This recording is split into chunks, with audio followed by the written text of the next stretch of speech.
নতুন জামা কাপড় পরে ঘরে বসে আছি, মা বাপি বেরোচ্ছে না কি করতে আছি।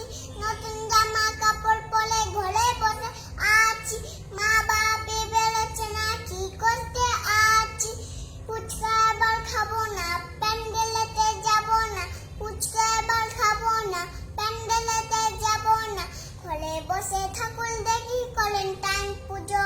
মোবাইল ফোনে ঠাকুর দেখি, করেন টাইম পুজো। প্লিজ